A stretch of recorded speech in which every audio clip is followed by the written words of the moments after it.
All right. Well, good afternoon to everybody. Thank you for joining us today for a very exciting show on the Karen Read case as we are getting closer and closer to trial. April 1st is when trial is supposed to begin. So this is, things are revving up, although jury selection still should take a little bit of a time, which, as you know, is good for me because we have the Jewish holiday of Passover. Some people have been saying, why don't you say what the Jewish holiday is? Well, now I'm saying it. Jewish holiday is Passover. It's coming up soon in the middle of April. And that's why, unfortunately, I'm not going to be able to be present as much. It doesn't mean that I'm not going to be able to cover the trial if it does start in the middle of the of April. But if everything gets pushed off a little bit till like April, like 25th, as Judge Canoni thinks, then things are going to be perfect for me. So, okay. So we have, there actually was some new news that I just got on Karen Read's case, and that is the order that came in just this afternoon that I saw it, is an order about Robert Gilman. Robert Gilman is the meteorologist. As you know, the meteorologist. We're the only issue really, which we spoke about, the only issue with Robert Gilman is the fact that the Commonwealth wants him to opine about how hard the ground was. And this was the issue that the defense took, that a meteorologist is just simply not qualified to talk about how hard the ground is. So this order came in, no Daubert hearing. I think no surprises there, as we saw what she did with Crosby, which we're probably going to talk about with our guest today. But this order came in that there is that Gilman is going to be allowed to testify, at least as the weather conditions. The question, though, as it relates to the how hard the ground is, that's going to be a game time decision to see whether they can lay a proper foundation that this is a good expert that can testify, and it's within his expertise to testify about how hard the ground is. So she's waiting for that instead of going through a Daubert hearing. So again, we are seeing, again, a little bit of a different approach that she is taking with the Commonwealth experts as she did with an expert, say, as Dr. Russell. Okay, so we're going to get into a lot of other things about the case. So I'm going to bring in our very special guest. It's an honor and a privilege for me to bring in this guest. He's actually right now in the middle of trial. Actually, right now, there was just a little bit of a break in the trial, so he was able to spare a little time for his brother. So he's a guest, my brother counsel's brother, or brother counsel's brother counsel. So he is a national trial attorney. He currently, I believe, over the span of his career, has litigated in 25 different states. So I'm not sure if that's something that even Alan Jackson's got under his belt. So this is an attorney who's been practicing in all bunch of different federal circuit courts, as well as state courts, and in 25 different state courts. That's where he's been litigating in. So without any further ado, we are going to bring on our guest, who is none other than my brother, Solomon Radner. Solomon, welcome to the show. Thank you for having me, brother counsel. It's always a pleasure to be able to call myself brother counsel's brother counsel. All right. Well, I know that you're in the middle of trial. Usually you're either preparing for trial or in the middle of trial. So you don't get the luxury of having your own YouTube channel. Maybe when things calm down for you, or you take a step back like I did, you'll have some time to do both, which is kind of what I'm trying to do, trying to juggle handling the caseload and also taking care of all these people who are looking for this legal analysis. But I appreciate you being able to take some time away, because I think what's very important in this case, and I think a lot of people are interested in hearing a fresh perspective. I mean, people have been hearing me for a while. I've been covering this case for a long time. I feel that I'm very objective. I'm trying to look at everything objectively and, just calling the shots as I see them. Although I think a lot of people appreciate a kind of fresh perspective, which is why I think you are in the perfect position to kind of give a fresh perspective. You're not knee deep in all these motions and orders and research like I'm doing. So I think people will be interested to hear some of your takes on this. So let's start. And again, anybody, I'm going to be trying to look at the chat now that I'm not actually doing all the talking myself. I'll try to look at the chat if there's any questions to put up for me or my brother. Put the questions in the chat. We'll try to get to them. So the first thing that I want to ask you, it's a question that I've been getting quite often, and maybe you're a little bit more familiar with this than I am, but the idea that Hank Brennan now is brought in as a special prosecutor. So the first trial, just to remind you, we're talking about Karen Read. I know you know a little bit about it from me, but Karen Read initially had was the prosecution was from the DA's office. And now for the second trial, they brought in a special prosecutor, Hank Brennan. And Hank Brennan, his bread and butter seems to be defense work. You're very familiar with that. So talk to us a little bit about this idea of bringing in a special prosecutor. Number one, why would the Commonwealth decide to bring in a special prosecutor? And number two, why would they go to a defense attorney? After all, defense attorney usually on the other side. So is this something common? Is this something that you see? And what are your initial reactions to this idea of the special prosecutor? It's a good question. So special prosecutors are not that uncommon. They're brought in for a number of reasons. The official reasons that they would be brought in would include if there's a conflict, if there's nobody in the prosecutor's office that can do the case. Very often, if there's a very popular political figure who the prosecutor or the district attorney, who's an elected official, is or can appear to be subservient to, then it's obviously possible that they're going to want to spin the case out either to another prosecutor or to bring in a special prosecutor. But the real reason, and I think the reason which is probably taking place in the Easton case, is when the prosecutor's office just sees that they're being out-lawyered. The fact of the matter is prosecutors are excellent at what they do sometimes, a lot of times. Sometimes they're not. But the hard reality of the situation is private practice lawyers often make significantly more money than prosecutors. So eventually, the excellent prosecutors either become judges or go into private practice. And that means that when you are taking on some very renowned, very prominent attorneys from all over the country, you may want to lawyer up a little bit, so to speak, and bring in, a bigger gun, so to speak. Right. So, and I also think that there may be another consideration here why they're bringing in Hank Brennan is that, what I imagine is that most of the cases that come across a DA prosecutor are much more cut and dry. It's kind of handed to them, and with a bow, and it doesn't take. I'm not trying to put any of them down, but I don't think it takes tremendous skill to be able to try that case.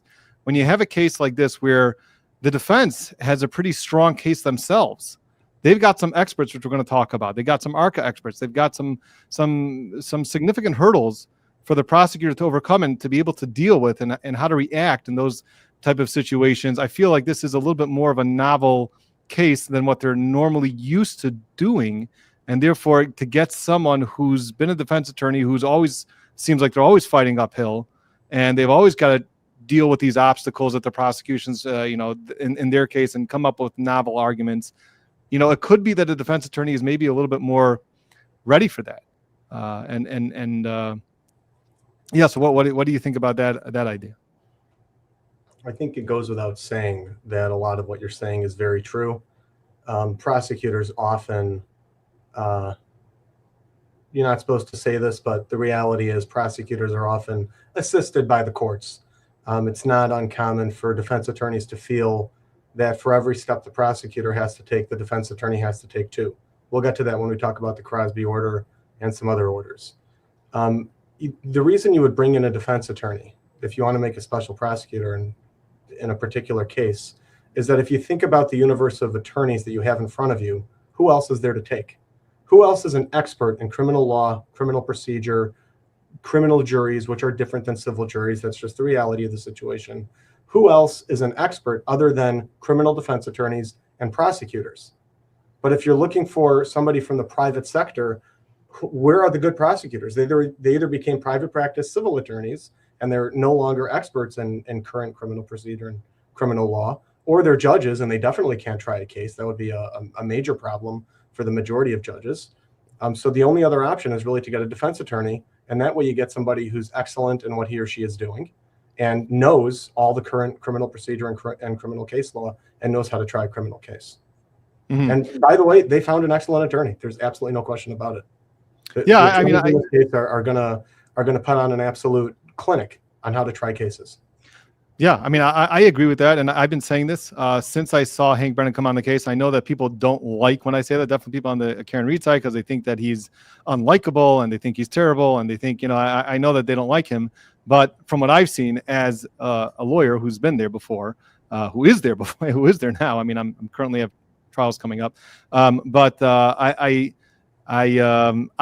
see a skilled attorney. I definitely see that. And, so I think Kane Brennan can definitely hold his own against these other attorneys who are very skilled, like Alan Jackson, David Iannetti, and Robert Alessi. By the way, have you ever heard of Alan Jackson or Robert Alessi before this?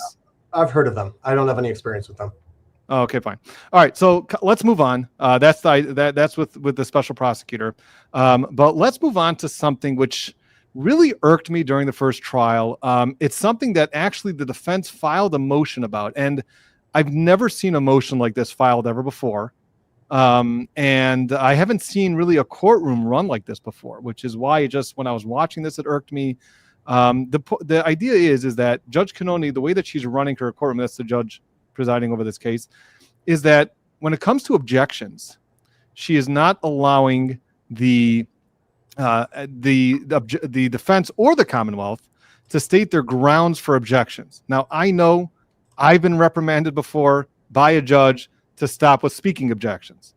Sometimes you get ahead of yourself and you start arguing your case, and the judge will say, hey, you're getting beyond what the grounds for your objection is. You're trying to help the witness, or you're trying to argue your case to the jury. That I've seen before. But here we have a judge. She's not allowing anything more than the word objection. And if there has to be any more explanation, it has to go to sidebar. And the defense actually filed a motion with the judge to allow them to be able to state one-word or two-word objections. So have you ever been, you've been in 25 states. Have you ever seen, and a lot of federal circuits also, or districts, have you ever seen this type where you're in a court, you're in a trial, and you're not allowed to even state the grounds for your objections? Never. Long question, short answer. I've never seen anything like that before. There was another trial that I was watching on TV, bits and pieces of it. The Johnny Depp Amber Heard trial. I believe that one.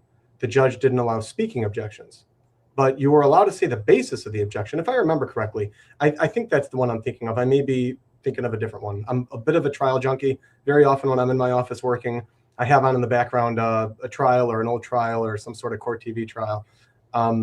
So I'm not exactly sure. But to answer your question, I've never, ever seen any judge anywhere say you're not allowed to say the basis of the objection. I don't even know if the court rules allow that.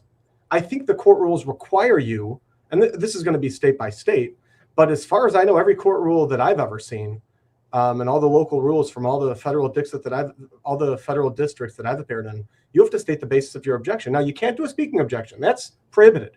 You're not allowed to say, for example, objection, he already told you that when he pulled up to the intersection, the light was green and it only turned yellow as he was approaching. That you can't do. What you can do is you can say, objection, asked and answered. Right. But I've never seen anything like this where you just say objection, and hopefully the judge can read your mind, because sometimes there could be multiple reasons for an objection. And I will tell you this, just trying to think outside the box here for a second, wondering where this judge is coming from. I think without allowing the litigants a fair opportunity to state the basis of their objection, it bolsters whatever the ruling ends up being from the court, because now there's no basis to argue it. You can't go up to the Court of Appeals and say, this was an objection based on hearsay and the judge overruled it, because all that's on the record is the word objection and the word overruled, or the word sustained.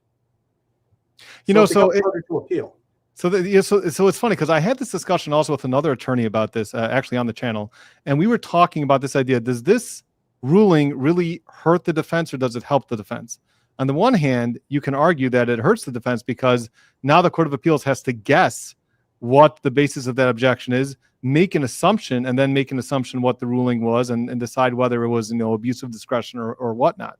But on the other hand, why can't you argue to the Court of Appeals that, I meant to object for a different basis, and you should not guess or speculate that that's what I meant. And on top of that, tell me what you think about this idea, because this is something that I tweeted out, and I was thinking that if this was me, if this was you in the trial, and the judge tells you you're not allowed to make any sort of basis you're not allowed to state the grounds for your objections. What about making a record from the beginning of the trial and say, Your Honor, I respect your ruling. Your ruling is that we're not allowed to state the grounds for the objections, but I would like it to be very clear for the record that when I state an objection from now on, I intend to include all relevant grounds for my objection. And therefore, can you then kind of preserve any sort of basis for your objection going forward with the trial? What would you think about that approach? So, well, you asked a couple of questions there, so let's do one at a time. Does it help the defense? Absolutely not. Anytime you have a less fair opportunity to try the case, it virtually always helps the prosecutors. Prosecutors have a step up every time they try a case because they walk in as the white knights. They walk in as the people who are fighting for truth and justice, and these dirty scumbag defense attorneys are trying to get the guilty off. That's the appearance when you walk in, and that's the appearance you have to understand you're dealing with. Presumption of innocence is a fiction, and any criminal defense attorney will tell you that. You have to walk into court assuming that your client believes your client's guilty already, that the jury believes your client is guilty already. That's just the cold, hard truth. That's the reality of the situation. If you think that the Court of Appeals is going to help by filling in the blanks, I think that is borderline delusional. And I know you're not saying that you believe it, you're just asking the question. But I think that in order to actually say that and believe that would be completely diluted. The Court of Appeals, at least in my experience in criminal cases, virtually always err on the side of the prosecutor. I've seen courts of appeals go through legal gymnastics to affirm a conviction. Okay, so that's the first question. As far as the second one about do you make a record when an objection is overruled and how you deal with something like that, the first thing I would do is I would continuously, every time the jury's not there, I would make a motion for a mistrial. I would say, again, Your Honor, you're not allowing me to have a fair shake. You're not allowing my client to present her case. You're preventing us from trying this case fairly. I'm moving for a mistrial. We made 11 objections. You didn't allow us to state the bases of our objections. You sustained X number of them and overruled Y number of them. But the fact of the matter is, you are not allowing us to try this case fairly, so I move for a mistrial. The Court of Appeals might get sick of the number of motions for mistrial that I would make in the middle of such a trial, but I digress. Yes, you have to make a record, and this is where things get a little bit dangerous from a strategy point of view. If the judge says that, well, I'm allowing you to make whatever record you want at sidebar, and usually, okay, this depends on the court. Usually what happens at sidebar is they turn on a white noise machine so that nobody else in the courtroom can hear it. Sounds like static. And then you approach the bench, and every attorney and the judge is handed a little microphone, and they speak quietly into that microphone. That way the court reporter can pick it up, and it still makes its way into the record. The problem is, if you say objection, sidebar, and then you go up to the judge and you make your whatever statement you want to make, and the prosecutor makes their statement, and then you go back to your positions, and the judge makes a ruling. Again, usually when you're the defense attorney, you have to assume, particularly in a case like this with this judge, that your objections are going to be overruled. That's just the reality. And then it's going to look to the jury that not only are you wasting their time with these constant objections that are being overruled, but you're wasting even more time by approaching the judge every 2 minutes. Because I don't think the judge is going to tell the jury, I'm not allowing speaking objections. The jury only knows what the judge tells them. And if the defense attorney is constantly saying objection sidebar and wasting 2-3 minutes every 5 minutes, the jury's going to jump out of their skin and they're going to hate the defense attorney. So it's almost like a setup for the jury to hate the defense, in my opinion. Yeah, I always remember. I remember going with you with your trials and always hearing your motions for mistrials throughout the trial, and I always enjoyed that. You keep a running list. My brother Sam would always keep a running list throughout the trial of every reason why he's asking for a mistrial, and then all the motions for mistrials would come. But you got to preserve the record, like you said. You got to make it clear that you're moving for mistrials and whatever. Look at this question here. I think you'll appreciate this. Question: have either of you seen a judge ask a prosecutor if he wants to object? Yes, I have. In fact, Martin, I think you and I were just talking about this over the weekend, that I tried a case one time where even though the prosecutor was not objecting, the judge was. I've never seen anything like this before. This is an extreme case. Okay, I don't know if this is happening in this case. Obviously, I have not been following the Karen Reed case like you have. But if that's happening, it's way out of bounds. It's inappropriate. Technically, the rules say that the judge has to make sure that only relevant information comes in. But to object for one side and not the other side is something that I've only seen one judge do in all the cases I've tried, state, federal, wherever, whatever. And it was a case where this was a little bit of an ironic situation. I won't bore you with stories, but during my closing argument, I actually told the jury, ladies and gentlemen, the judge is about to read you an instruction that he has to read because the Michigan Supreme Court says he has to. And the instruction is going to be You are not allowed to abide by whatever opinion the judge has. And if the judge has an opinion, and if you think the judge expressed an opinion, you have an obligation to ignore that opinion. And then I looked at the jury and I said, you're going to have to do that in this case because the judge made his opinion clear. And I've never had the audacity to say that in front of any other judge, but I felt like I had to because it was so clear that this judge was just on my case. He was not allowing me to try the case. I remember that. I will yeah. tell you, the end of the story is that was the fastest not guilty verdict I've ever gotten. Yeah. So maybe you should start doing that more often. I don't know about that. This is kind of getting ahead of where I wanted to go, but this question came up already, so let's just roll with it. Ashley Oakes asks, has your brother ever seen an alternate juror become part of the defense team for a retrial? So let me just tell you what happened in this case, Salman. What happened here is that there was a juror that was dismissed. Let's just put the question back up there. There was a juror that was dismissed. Her name apparently was Victoria George, and she's an attorney. So she's an attorney. You know how much attorneys like other attorneys sitting on the jury. Usually it's not always there, but sometimes I'm fine with it. But whatever. So she was on the jury, and she was dismissed for reasons that are articulated in the most recent order to an opinion to dismiss. And now she was not so happy about the outcome of the case, I guess, or she's not excited about the prosecution of this case, like a lot of other people. And she actually just joined David Yannetti's law firm. She's a Massachusetts lawyer, and she entered an appearance on this case on behalf of the defendant. So she was a juror. She went from a juror to being a defense attorney. I've never seen that. You've got more experience than me. Tell my audience if you've ever seen that before. All right. To give you an idea of how rare something like this could even possibly present itself, you have to have a case where a juror gets either struck, sits as a juror, and then the case either... Oh, I'm sorry, wait, I want to correct something because I'm seeing in the chat, this was not the same juror that was dismissed. I apologize for that if that was the mistake there. Okay, this is not the same juror that was dismissed. Did she actually sit in the jury for the case, or was she struck during jury selection? She was an alternate juror. Okay, she was not dismissed. So that means that she actually sat through the trial as a juror and then was alternated and thrown off the jury. Okay, fine. So, well, I'll tell you a couple of things about that. The first thing that I think about that is, do you know how these alternates are picked? Have you ever, I mean, let me give you all an idea. And different courts do different things. What I've seen quite commonly is they take all the numbers. Let's say it's seats number 1 through 14, and then 12 are going to sit, so 2 are going to alternate. You take numbers 1 through 14 on pieces of paper, throw them into a hat. The clerk shakes them up, picks it up, and then calls out the number. Okay? I did have a case one time where we were talking to the judge about jury instructions and about, things like that, and how many are going to sit and how many alternates we need. And there was one particular juror who literally slept through the entire trial. And when we were talking about alternates, we both kind of said something like, it would be great if number 9 was an alternate. And the judge looked at both of us and said, number 9 should be an alternate? Yeah, number 9 should be an alternate. Now, that's fine if both sides and the judge agree, and that's fine. If one side does it on their own, obviously it's not okay. In that case, juror number 9, whatever number it was struck. My concern is, particularly because this juror was clearly going to be on Karen Reed's side, is that sometimes during a trial, and I know that you know this, very often during a trial, you're reading the jury's facial expressions, how receptive they are to your testimony, how receptive they are to your arguments, and you can kind of tell which jurors are on your side and which jurors are not.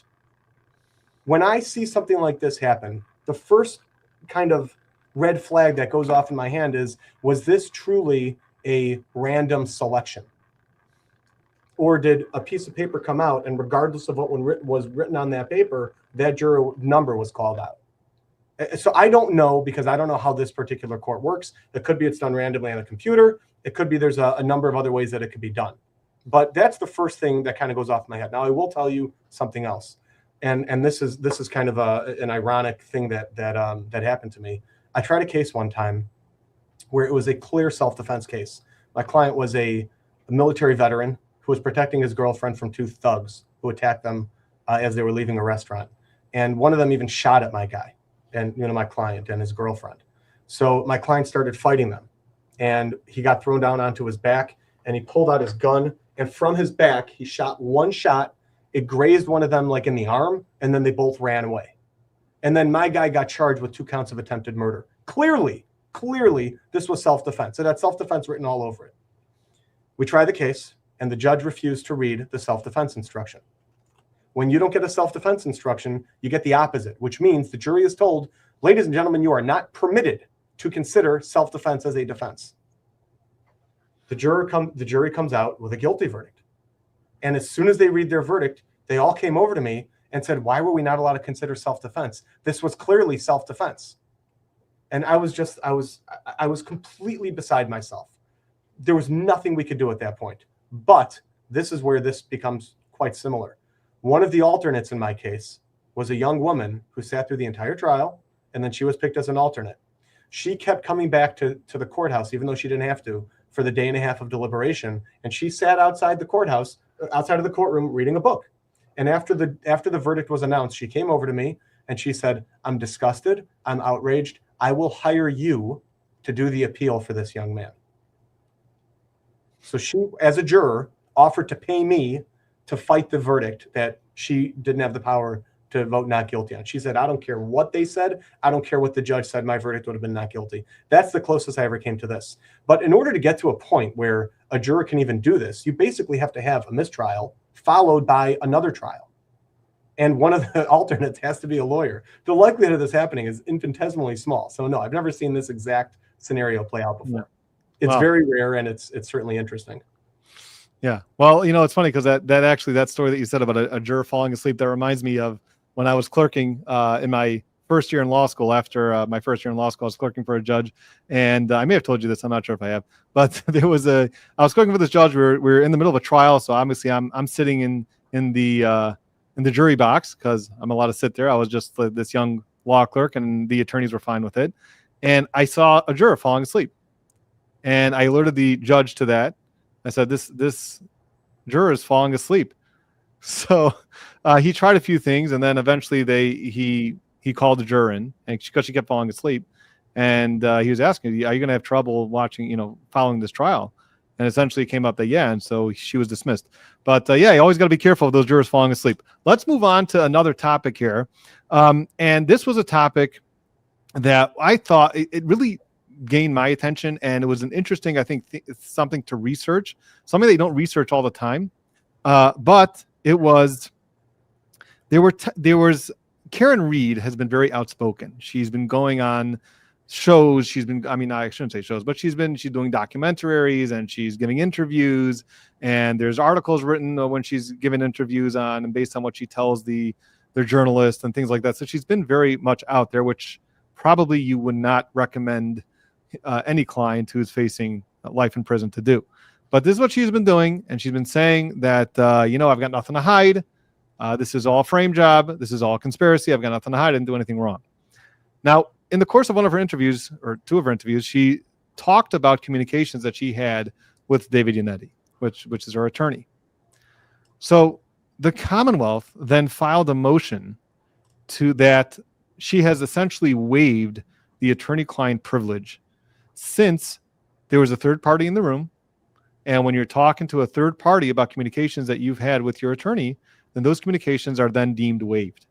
And I looked into this research. It's a very interesting area. And mostly what I've seen is this issue of waiver comes up mostly in the context of testimony.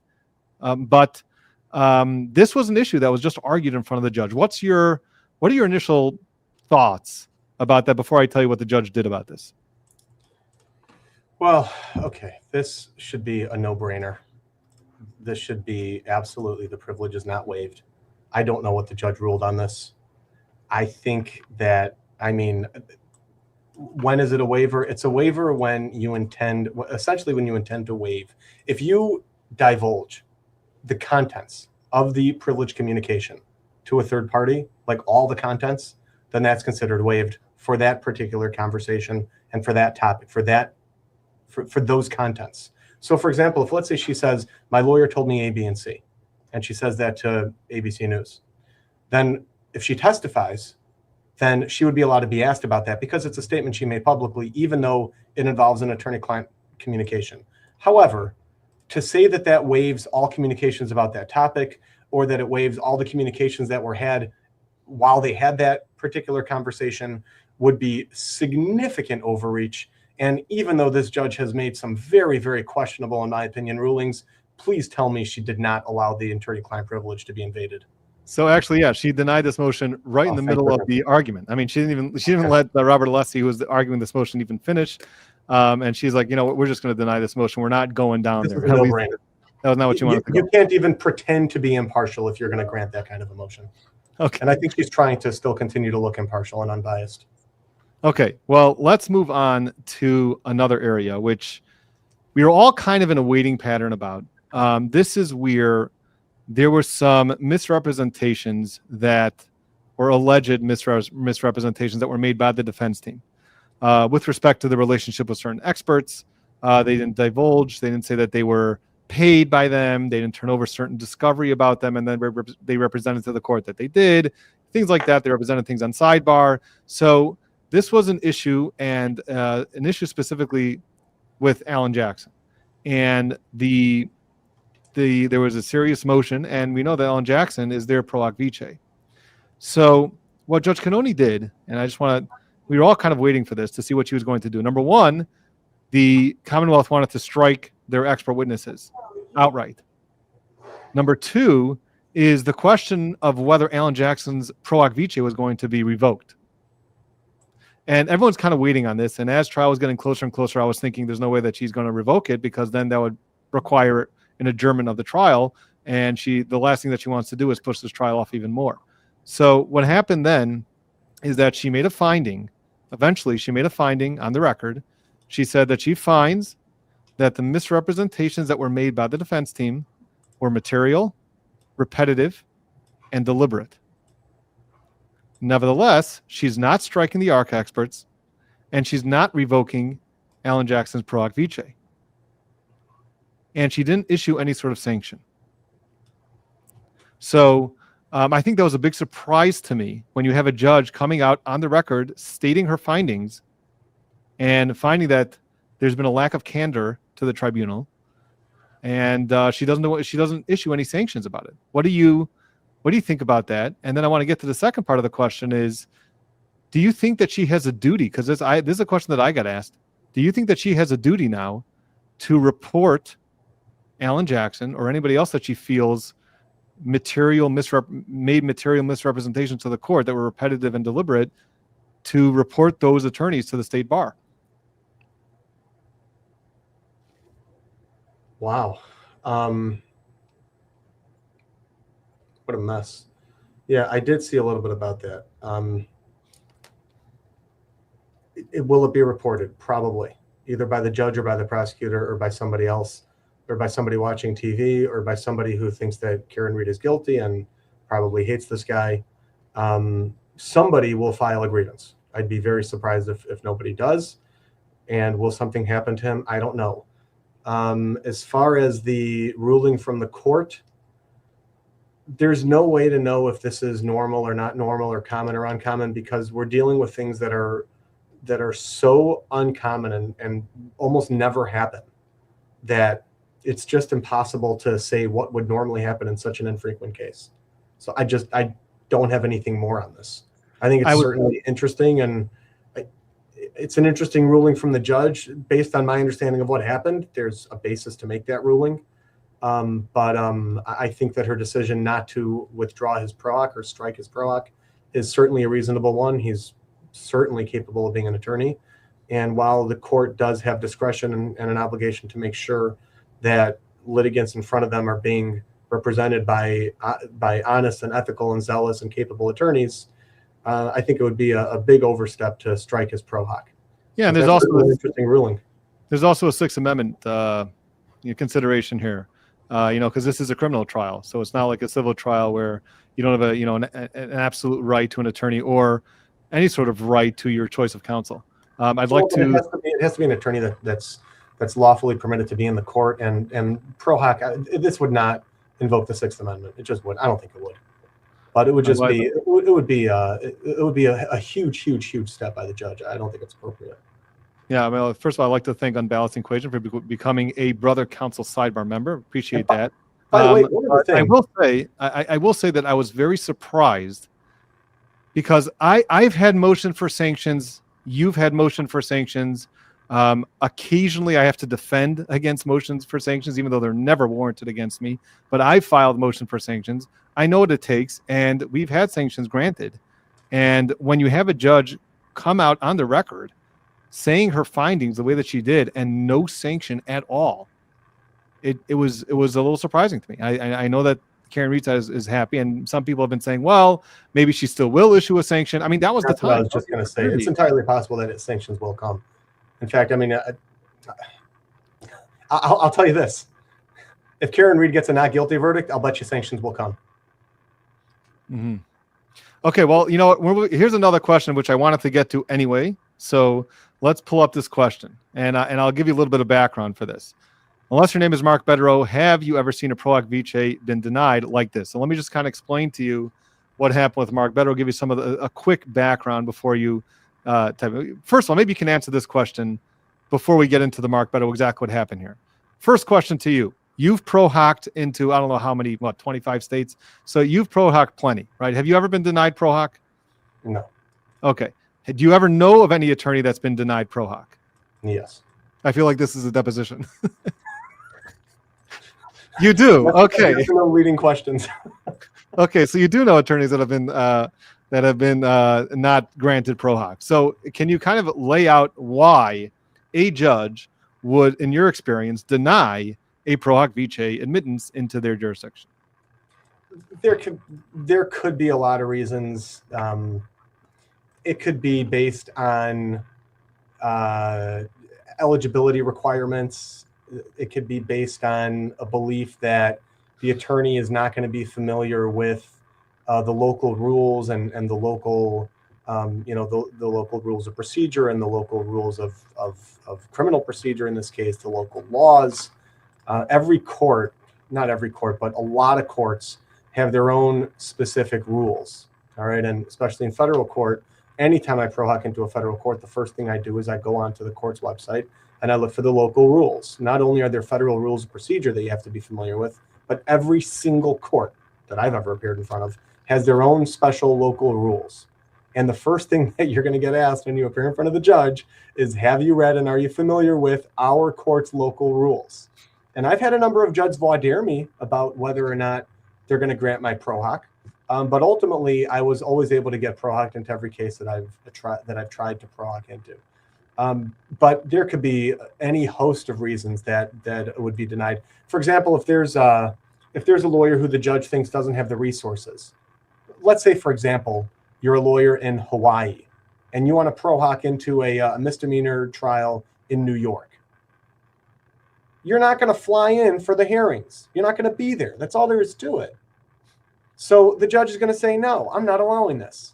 But if it's a case where the lawyer is going to be there and is assuring that he or she will be at all the hearings and all of the whatever takes place in the court, all trials, all hearings, all conferences, and the lawyer has enough of a track record to establish to the judge, yes, I'll be there, then obviously they would be admitted.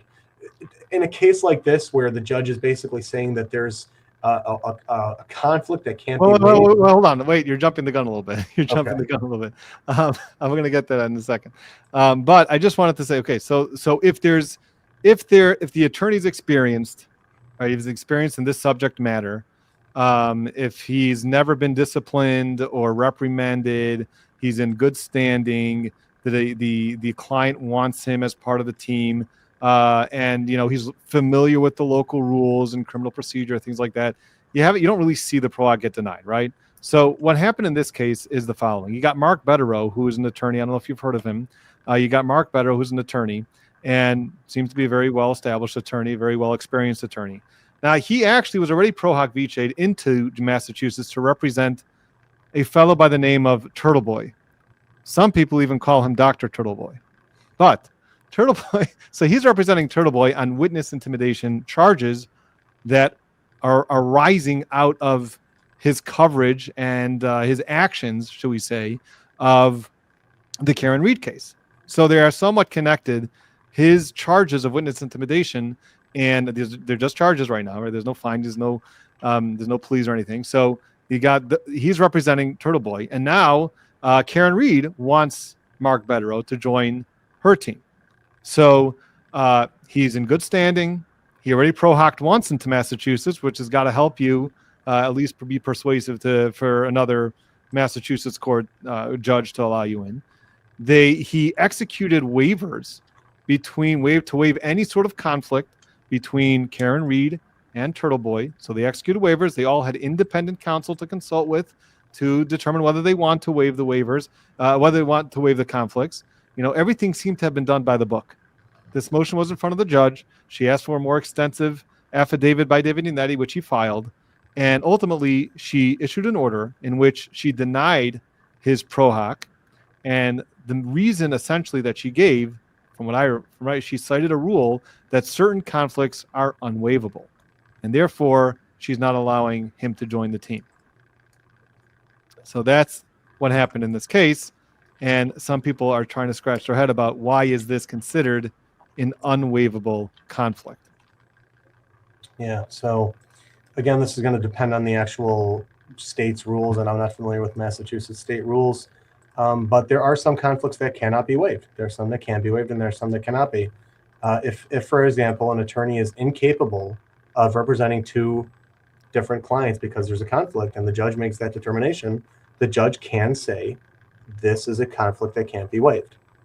If an attorney believes that he or she can represent a client, even though there's a conflict, then yes, you have them execute waivers. And I've done this. I've done this a number of times, where either I and somebody that I work with in my law firm will represent either two co-defendants in a criminal case, or I personally will represent two defendants. I had a case where I had two defendants that were picked up on drug charges. They both came in. They both told me from day one, we're guilty. We're falling on our sword. We're not testifying against each other. We're pleading guilty. And I went through everything I could possibly go through with them of how the criminal procedure goes and what could possibly happen. And I basically had them sign waivers saying that this is what they're telling me happened. These are the circumstances in which I can represent them. And these are the circumstances in which representation becomes impossible. Like, for example, if one of them gets subpoenaed to testify against the other, I'm out. I'm done. I cannot, at that point, represent two people. It's impossible to zealously represent two people who have an actual conflict against each other. The perfect example of this is a plaintiff and a defendant in a civil case. No matter how hard you try, it is impossible for you to represent both sides. If I'm the plaintiff and I'm suing the defendant, and I have one lawyer representing the plaintiff, that same lawyer cannot possibly represent the defendant. The plaintiff's job is to get as much money as possible. The defendant's job is to pay as little money as possible. That is an unwaivable conflict, period. And if you try to enter an appearance on behalf of the defendant with a waiver signed, the first thing the judge is going to do is ask you if you're out of your mind. And then the second thing is going to deny it and say, no, you can't do this. So it's possible. I don't know all the details of it, but there's certainly an inquiry that has to take place. And if the judge made that inquiry and found that there are unwaivable conflicts there, it's entirely possible that there are. Well, I just see a comment here, so I think, Salma, we'll just throw this up because I'm just going to throw you to the dogs right now because I'm going to put you on the spot. You don't have to answer if you don't want to, but I just see this comment, so I just want to talk about it for a second. For the record, Carol, these guys, our lawyers, are making at least $200 per hour. They're most certainly losing money to be here. Well, I don't want to ask maybe I shouldn't ask directly what your hourly rate is, Solomon. But do you have there was an order recently about our hourly rate, wasn't there? Okay, let's not go there. There's no reason to go into this. Okay, let's not go there. I'm not here making money. Okay. All right. So let's get into another thing. And by the way, even if I were, there's nothing wrong with making money. Okay. Everybody you see on TV, everybody you see on the news, they're all making money. All of you watching whatever it is that you do during the day, you do it to make money. You do it because you believe in it, but you do it to make money. I don't know who this person is. I don't know what the problem is. There's nothing wrong with somebody trying to make money. No. I mean, $200 an hour. No, that's not what my bill is. Right. No, I think, Solomon, I think what they're trying to say is that, that we could be making the money now, and instead we're doing the show for everybody. So, but yeah, I mean, if I'd have to pay your hourly rate, we would not be doing this. I'm not gonna pay your hourly rate. But I will say this. I want to move on because there's another question that I always get anytime I do anytime I do these lives, I always get this question. So I'm going to let you all not ask this question. I always get this question. And one of them is, Brother Counsel, will you finally agree that Judge Cannoni is biased? And this is just setting up the question, because I have maintained, and I've done so against a lot of people's interests, but I have maintained from when I started watching this trial that I don't love the way Judge Cannoni runs her courtroom. I don't love some of her rulings, but I can't tell you from her rulings. Now, I know that people don't like her mannerisms. I know people don't like the way that she talks to the defense, and they feel that she talks differently to the prosecution and treats them differently. You know plenty about that, Solomon, being on the defense side, that sometimes the judge just treats you differently. We understand that. But the question really comes down to rulings. If you can show bias with rulings, that's a little bit of a different situation. So I've maintained from the beginning that I haven't seen rulings that are directly show that she's biased. And therefore, I'm going to maintain that she's not biased. I may not like the way that she runs her courtroom. I may disagree with her rulings, but I'm not just going to come out and say that she's biased. Now, I was challenged on this very recently, and I was challenged in a big way, and I don't have an explanation. And this comes down to in order when it comes to experts. There's a big question in this case. I think I've shown you this picture before sometime in the past about John O'Keefe's arm. And there are some injuries to his arm, which to a common person may look like dog bites. And the Commonwealth's theory here is that no, it was actually from an exploded taillight that caused these injuries to John O'Keefe's arms.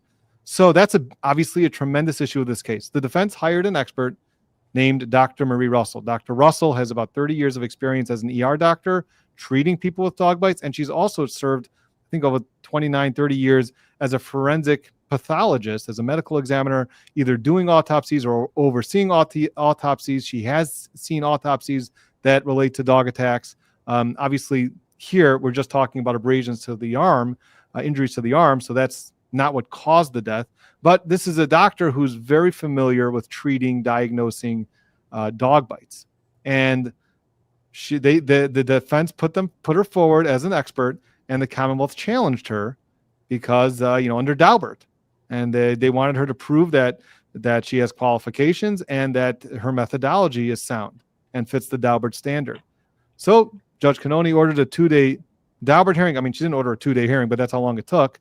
And after she went through that grueling process, this doctor, after that, Judge Cannoni issued an order, an opinion, in which she said that although it's and I'm not quoting it directly, but something to the effect of that, though it's a very close call, we are going to allow Dr. Russell to testify.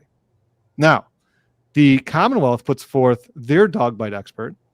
Their dog bite expert is a fellow named Dr. Crosby. Dr. Crosby is not a medical doctor. He is not a veterinarian. He is not a forensic odontologist. He is a dog behavioral expert. And apparently he has a lot of experience with dogs. Now, in my practice, you know that I do a lot of civil work now. I don't do so much criminal defense, but in my practice, I've never seen anyone who's not a doctor be able to opine on causation of an injury. And here we have this Dr. Crosby, who's not a doctor, not a veterinarian, and not a forensic odontologist. And this is the Commonwealth's proposed expert, to testify that these wounds to John O'Keefe's arms are not consistent with a dog attack. So the defense challenged Dr. Crosby to a Daubert hearing. They said, number one, they shouldn't even go to a Daubert hearing because he's so unqualified. He's not a doctor. Only doctors. How many times have we heard this? Only doctors can testify as to causation. And here, that's what he's purporting to do. And Judge Cannoni came out with an order saying, no Daubert hearing.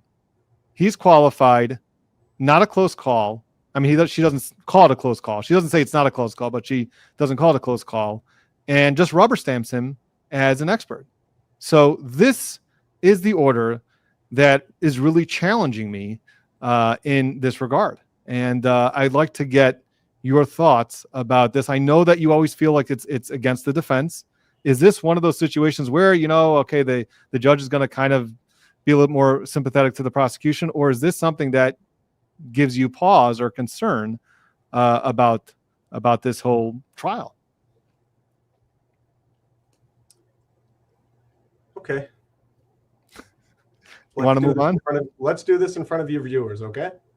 Please tell me how these two orders from this judge make sense unless she's either biased or alternatively unbelievably intellectually dishonest. You tell me any other option other than horrific bias or intellectual dishonesty that you come up with these two orders for these two experts. And I know you like to keep things very nice. You're much nicer with your language than I often am with mine. I don't see how these two orders make sense without bias. It just doesn't make sense to me at all. These two orders in and of themselves should disqualify this judge from proceeding over this case. Okay, well, in my opinion. Yeah, well, now, again, I will tell you, connected, this is kind of an interesting story. I did one time have a case where my client was charged with shooting a gun at somebody and hitting her hand. And there was this tiny little like nail, like a poke in her finger. And the prosecutor showed a picture of that and wanted to use that as evidence that the bullet went through her finger. And I looked at the prosecutor and said, "Are you joking?" She said, no, this is a bullet hole. So I said, okay. And I presented as one of my experts in the trial, a firearms expert. It was supposedly a 9mm bullet. And I was going to have a firearms expert opine about that injury. And the prosecutor said to me, "You can't. Only a doctor can offer an opinion about a cause of injury." And I said, "You're right. But you know what my expert can do? My expert can tell the jury how big the bullet was when it went through her finger. And it turns out the bullet was wider than her finger." Okay? They can infer from that what they will. There's all kinds of ways of shoehorning in experts. Okay, I'm not going to say that one expert is more qualified over the other. What I will say is that these two orders, when you look at them side by side, I don't see any other plausible explanation other than bias or intellectual dishonesty. I'd love to hear the judge explain, but she hasn't. Maybe she will. Maybe she will in some subsequent order. Right. When she writes a book about this case, I don't know. All I know is that these two orders make no sense when you look at them side by side. Yeah. Impossible. So this is really the order that challenges me. I mean, it's really one that I don't have a good explanation for. I just don't, a lot of some of the rulings I can kind of explain away, and misunderstanding of the law, or misstating the law, or things like that. But this is just an order that I have a lot of trouble explaining, and I don't have a good explanation for. So, like I said, it challenges my position. Now, again, it could be, and I'll just go out on a limb here and say it could be that she just made a mistake. Maybe she just completely made a mistake and just had a brain miss, and the order just came out somehow, and now it's done. Okay. Well, let's keep going. Let me challenge on you on that. Okay, let me challenge you. What is a brain miss? Yeah. When a judge had a lot going on, and so a lot going on, and the trial's coming up, and she just, so she made a mistake, so maybe you can chalk it up to just a very bad mistake and a bad ruling. Had she corrected it when the motion to reconsider was filed, you could take that position. So there was a motion for reconsideration, wasn't there? Yeah. So there is a motion pretty quickly, but I thought that there was a motion for reconsideration, and she still denied it. Well, hold on. There's a motion for reconsideration that was filed. The judge said the following: the judge did not rule on the motion for reconsideration just yet. And this is actually something that I tweeted out also. I know you don't follow me on Twitter, but something that I tweeted out, that Judge Cannoni actually has the opportunity to make this right. Because what? I have a Twitter account. I have tweeted 0 times. Okay. Right. All right. That's the extent of my Twitter experience. Okay. Sorry. Yeah. Well, at least you can follow me. Okay, jerk. So yeah. So you're being mean to me. So what I said is that I think it's an opportunity for her to correct this, and if she does correct it, then it'll make people be able to at least argue a lot stronger that if you just look at her rulings, that the rulings could be down the middle, or does not show straight out bias. But what she's doing with that is interesting. Listen to this. What she's doing with that. She said at the motion for reconsideration that what's happening here is that the prosecution does not intend to call this guy, Dr. Crosby, in their case in chief. They only intend on calling him as rebuttal if the defense puts up this Dr. Russell, this ER doctor, forensic pathologist.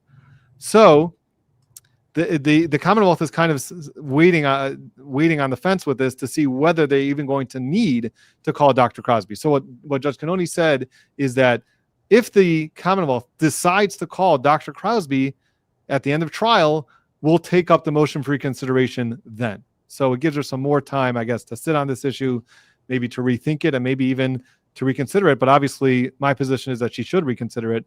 And I think it's the absolute wrong ruling. Okay, let's move on a little bit. I want to get through some of these chats. I'll tell you what I think. I mean, what would be reasonable here, especially if a judge is trying to make it look like or tries to be impartial, hold a Daubert hearing and then say that the expert's qualified. Right. But right. I think that would have been this 30-year ER doc. It has to go through a two-day Daubert hearing, and some people call it Daubert, but I digress. And then it's a close call, and then a dog expert is in without even a Daubert hearing. There's no way to rectify those two rulings. There just isn't. Yeah. Not that I know. So we have here is from Abacus Finch. Thank you very much. We have the $10. It says, always love the commentary and appreciate the great law discussions, BC. Here's a little cash to keep you guys off the streets. Thank goodness. $10. Can we split this? Hey, we had a deal, 60-40. Come on. Okay. For sure we do. We got here. Bev said there.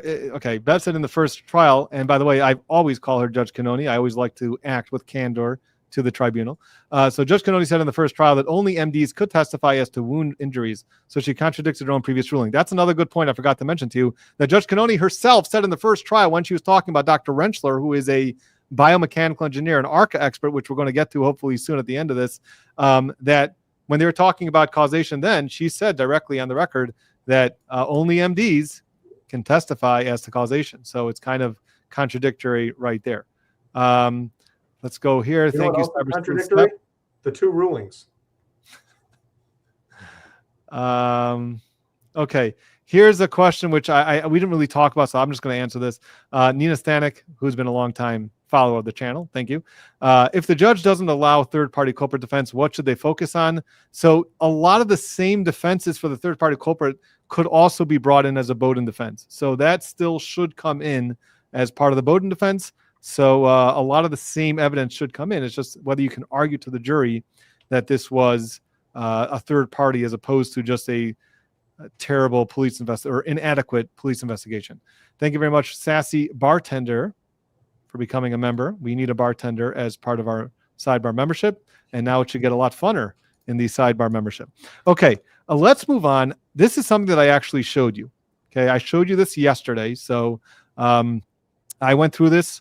I went through this opinion, and I guess good to continue into the conversation when we're talking about orders and opinions, and we'll talk about this opinion. This is an opinion on the motion to dismiss. I know I didn't show you the entire opinion, but I sent you the opinion, the part of the opinion that I'd like to talk about, which I focused on actually my video yesterday on, was the opinion on the motion to dismiss that was filed by the defense. The main argument by Alan Jackson, just to catch everybody up, the main argument was the fact that these surveillance footage, these videos, number one, were not produced immediately. And Judge Cannone was saying part of the order was like, well, how is the Commonwealth supposed to know what their theory of the case was? And only at the certain point of the theory of the case, that's when the prosecutor has a duty to inquire about these videos. But the videos came out eventually. There was one video that eventually came out right before trial. There's another video that came out in the middle of trial. Then there's another two videos that came out after trial. And the defense said, hey, these videos are very exculpatory. I mean, they could be very exculpatory because the big issue here is if Karen Reed backed her car into John O'Keefe and broke her taillight doing that. If she did that, and that's how her taillight was broken, well, then when it comes into the police station, into the Sally Port, and there's videos catching her taillight, well, then it's either inculpatory and she's dead in the water, or it's exculpatory.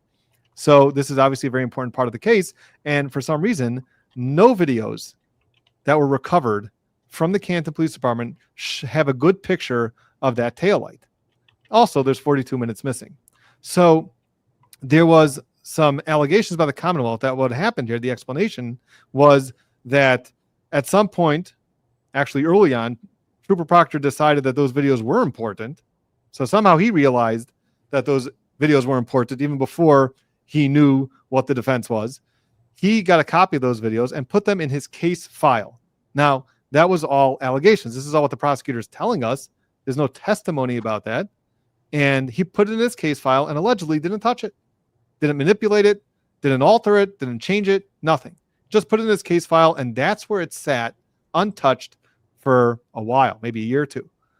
Then there's some more videos that become discovered when Chief Rafferty, in the middle of the trial, when the inverted video happened, she went back to the police station. And this is, again, according to the opinion and according to the Commonwealth. And then she discovered some more video. But that wasn't turned over till after the first trial.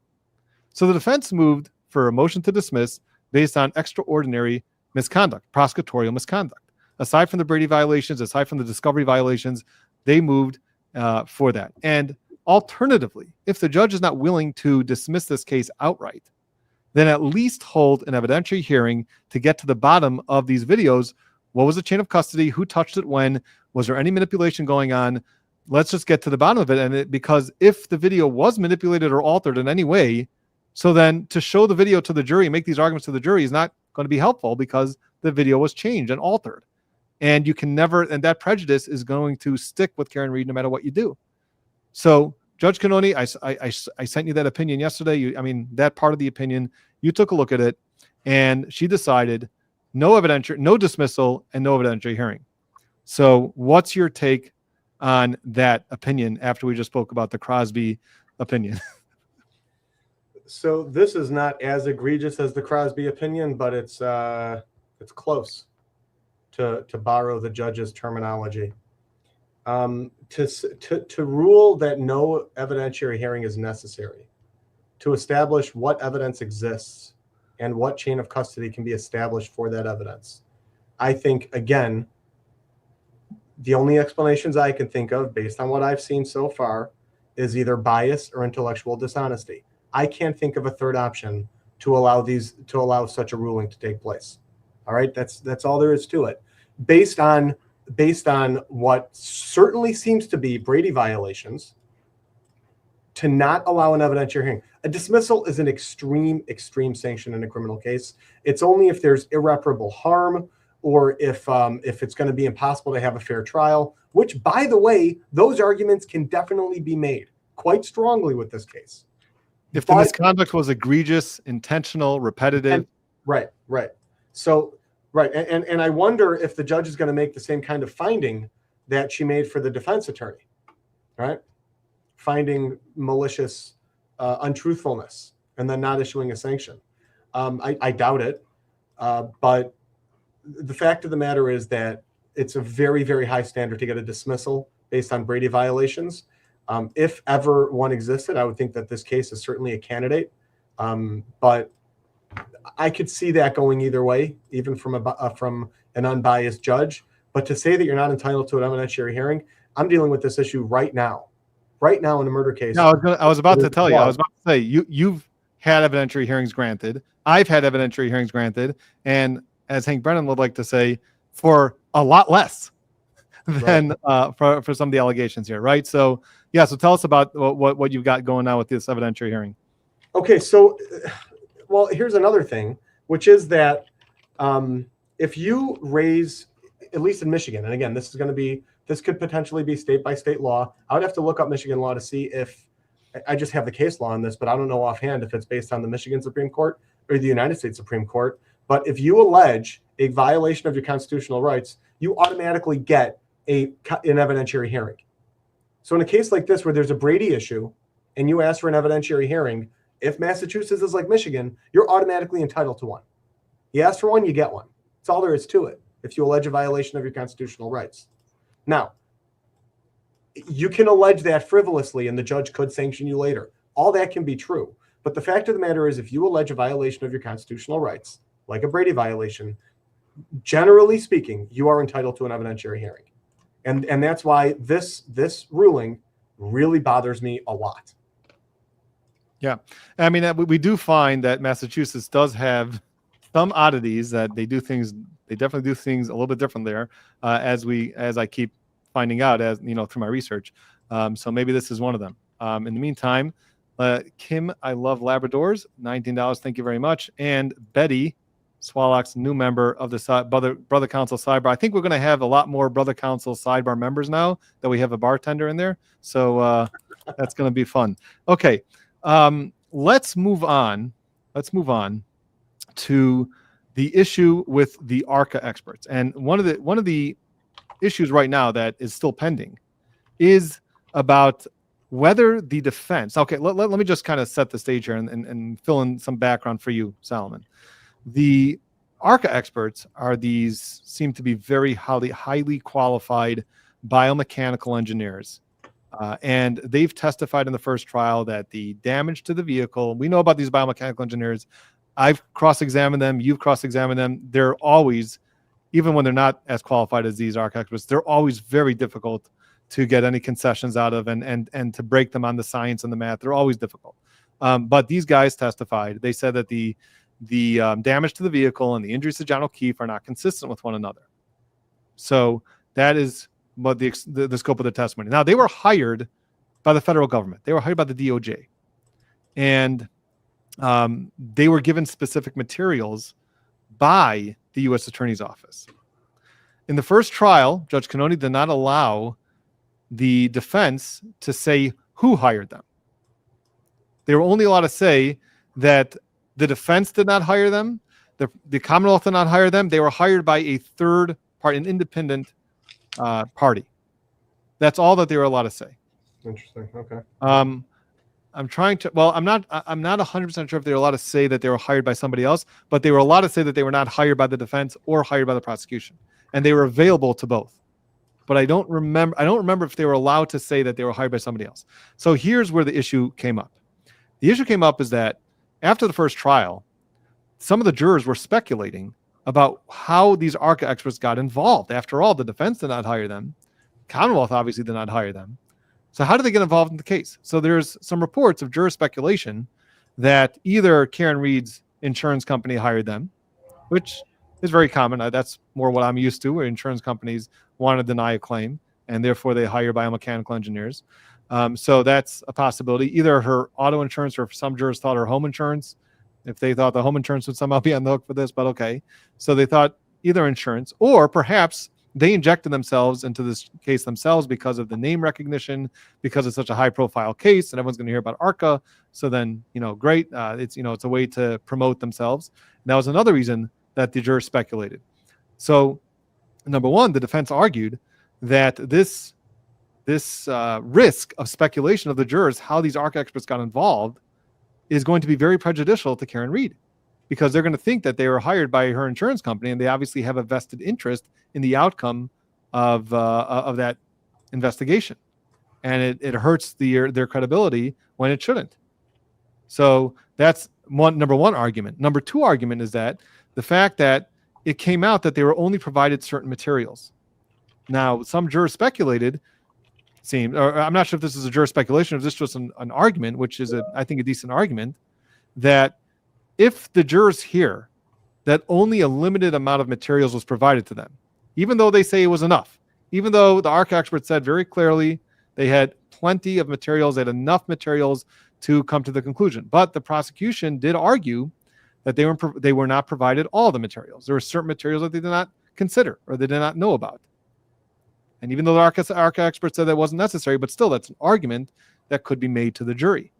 Now, if the jury hears that, and the jury thinks that the defense was really somehow behind this, so there was some sort of interested party that was behind it withholding materials, or they think that the defense did not turn over certain materials, well, then that can also be prejudicial to the defense. And therefore, after this preamble, the defense moved that they should be allowed to tell the jury that the federal government hired these ARCA experts, and the federal government was the ones who decided what materials they get to review before they came to their conclusions. And that way, that will dispel any sort of speculation or any sort of misconception about how these ARCA experts got involved and what materials they were provided and who provided them.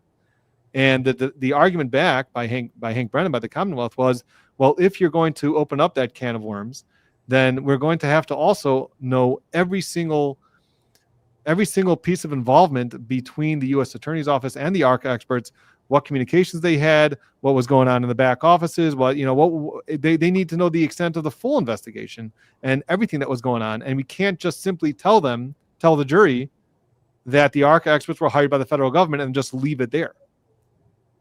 So what's your take on this And obviously you understand what if the jury hears that the federal government hired the ARCA experts, that can also cement their credibility in the jury's minds. What do you think about the defense's argument here? And because Judge Canoni did not rule about this just quite yet. Okay, so when it comes to expert witnesses, there are certain things that are always discussed in front of the jury. Certain points are always made, 100 out of 100 times. Who provided the materials, what materials you were provided, how much you're getting paid, who's paying you, because those are things that go to a witness's credibility. If you're getting paid $100 by one side to do something, then in all likelihood, you're going to be slanted in their favor. That's just the reality of expert witnesses. If there is a truly independent witness who's not being hired by either side, that bolsters their credibility. That's a question of credibility. Now, this is an issue that can be dealt with a number of different ways. I can see a judge saying, you're not allowed to say that the DOJ gave you this and the DOJ hired you. I could see that happening. What I can't see, and I don't know if this happened in this case, maybe you can enlighten me. If, let's say, I'm the defense attorney and I want to bring out, after I get done with the expert witness, or before, as I'm about to begin the examination, I start with, tell the jury, please, what materials you received before being asked to make any opinions. Okay, A, B, C, D, E, they list everything off. Did I provide you a single one of those things? No. Have I provided you a single one of those materials? Any materials at all? No. Have I provided you one single penny of compensation for your opinions or your time? No. Thank you. Now we can move on. If that much is not allowed, that's a real problem. So again, you're definitely allowed to point out, I'm not paying this expert. I didn't provide this witness with anything. Everything that he or she has was provided by somebody else who's not me, including payment if there is any for this case. Now, as the one offering that testimony, I can be limited to certain things. If the prosecutor brings out, for example, let's say I'm not allowed to do that. The prosecutor brings out, you never received, X, Y, and Z, did you? You only received A, B, and C. So when Mr. Radner's asking you these questions, you didn't even receive X, Y, and Z, did you? Okay, now he just implied that I'm being dishonest and I'm not giving the witness everything. That's called opening the door. At that point, I can get up on redirect and say, I didn't provide you anything. Who did provide you with the materials? Just like if he brings up money, if the prosecutor decides to bring up compensation. How much are you getting paid for this case? Or how much have you been paid for this? I can get up and say, I didn't pay you anything. Who did pay you? So There's going to be an element of opening the door done on cross-examination. And there are certain things that when you do cross-examination, you have to ask yourself, what exactly do I want to open the door on? And there are certain things that cannot be brought out in your case in chief, but can be brought out either as rebuttal or once the opposition, the defendant in this case, or the prosecutor, opens the door. So to just flat out disallow it and not allow any talk about where the materials came from or compensation or anything, I think that's problematic. To say specifically where they came from, I think there's a basis for that. But if the judge doesn't allow them to say at all, for the defense to bring out that the defense didn't provide this witness with a single material or a single penny, that I think is wrong. Well, okay, so I'm going to talk about the compensation in a second because it's something that you're not familiar with. I'm going to fill you in a second. But what the judge is going to do in this case is that she's going to allow a kind of, I shouldn't call it a Daubert hearing, but a voir dire of these ARCA experts before they testify. In front of the jury or not in front of the jury? No, not in the presence of the jury. Well, that doesn't mean it's meaningless then. Well, what's going to happen is that she's going to allow Hank Brennan to explore to have a robust cross-examination of these ARCA experts before at the trial, and to be able to discover all of this stuff that he wants to discover, and then she's going to make the decision about what he's allowed to ask questions from in front of the jury and what information I guess the jury should not hear. But just to kind of throw another curveball in here about the ARCA experts, because something that you're not familiar with, is that the way we understand right now, as we sit here today, the way that the facts come out is, as we sit here today, very clearly, is that the ARCA experts were hired by the federal government with very, very little input from the defense. Whether the defense opened up a federal investigation about it and provided materials And whether the Commonwealth provided materials, that's kind of normal. But in terms of their actual investigation and their actual reconstruction, the defense was not involved at all. However, after they testified, Solomon, in the first trial, then they actually did pay the ARCA experts. So they paid them for their time testifying, their travel arrangements, maybe their hotel stays and taxi cabs, whatever else costs that they had to pay them for, that they did do. So that was actually one of the issues. That's all fair game. Yeah. So hold on. Yeah, exactly. So that's all going to come in, and then so that compensation is going to come in. Nevertheless, it's still what I've represented is that the ARCA experts, if this remains true, meaning if there's no facts or evidence that ever comes out that the defense had any sort of interaction with the ARCA experts when they were performing the reconstruction, well, then the prosecution is also going to hire their biomechanical engineer. They have their reconstruction expert who's going to say that actually this happened by Karen Reed backing her car into him. That's going to be a very interesting point of contention in this trial, which is, I think, going to be, for me, the most interesting part of this trial, to see how that expert does and how he testifies and how he performs in the cross-examination and how the ARCA experts deal with this other expert who's going to try to figure out how this all, I mean, he did a reconstruction and he's going to testify about how it's all consistent with each other. You know, physics and math is only one way. I mean, there's only one right way, right? So, I mean, one of them is going to be right. You know, I'm not exactly sure how the physics and math are going to work both ways. So, but he performed some sort of experiment that he's going to testify about that. But the point is that this Commonwealth expert was hired from day one. He was hired to perform the reconstruction. The ARCA experts, as we sit here today, the facts are that they did not. Were not hired by the defense to perform the reconstruction, although they did have to pay them for their time testifying. And that's probably what they're going to have to do in the second trial. So I just wanted to clear that up. This should all come in. As far as I'm concerned, this is all fair game. This should all be admissible. This should be 10 minutes of questioning before you get into the meat of things. All right. So buzzing for truth, $2. Great to watch you both. Thank you. And Martha Chapman, 19. Thank you. What a treat to hear from two brothers. Counsel. Thanks abundant. May I request a visit from Father Counsel? That's gonna have to come next. Our father is gonna have to join us on this on one of these shows. So yeah, I'm sure he'd be happy. He's also actually in the middle of a trial, even though he's getting up there, but he's not slowing down in the slightest. I always say that he works harder than I do, and he probably does because he works out of his home. So he wakes up right to his computer and he goes to sleep a few feet away from his computer. So he's probably working harder than both of us. But we'll think he has the most unused office in the state of Michigan.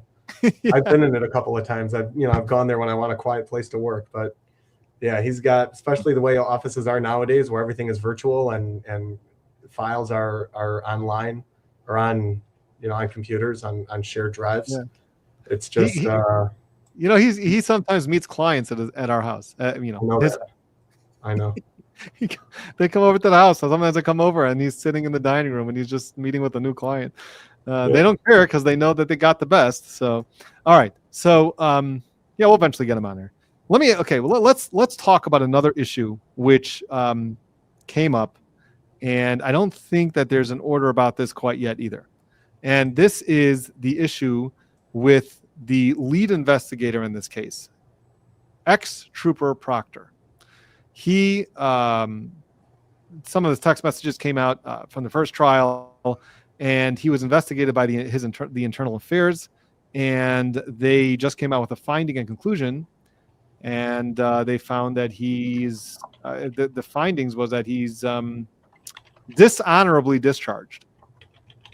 So there are some findings in there as well. So aside from the ultimate conclusion that he's dishonorably discharged, whether that comes in by this trial and whether the findings specifically in the Internal Affairs investigation, some of those findings come in about his conduct that he took in this case. And part of that, one of the findings there was that they found that he had the appearance of bias and prejudice in his investigation. So they're arguing right now about whether the Internal Affairs file or whether the findings, specifically the findings and conclusions, come in. Is this character evidence? Is this bad acts evidence? And is there any sort of exception why it should come in? Give us kind of your thoughts about whether these internal affairs investigation reports and findings and conclusions should come in. Very good question. Okay, so in my experience, I've done a lot of cases like this. I've had a lot of cases involving police and prisons and jails and internal affairs. I think that the way that this should be viewed and the way that courts like to view this is that if it complies with the rules of evidence, either as bad acts or as impeachment evidence, then a finding of fact is something that can come in. Finding a violation of rules is completely different. So, for example, if let's say there's a finding that a police officer violated some code of conduct in some way about honesty, and the basis for that is that he was found to have committed perjury on this date at this time about this topic, then what I would at least want to introduce is the fact that he was found liable and that there's a finding that he committed perjury, that he lied. As far as the finding by internal affairs that he violated policy and protocol, that's another story, and frankly, I'm not really as concerned about that. But ultimately, this comes down to the test about bad acts and impeachment. And character. I would think that at the very least, the facts should come in, maybe not the conclusions of policy. Yeah, and I did a show on it. I think the default position is that it should not be admissible.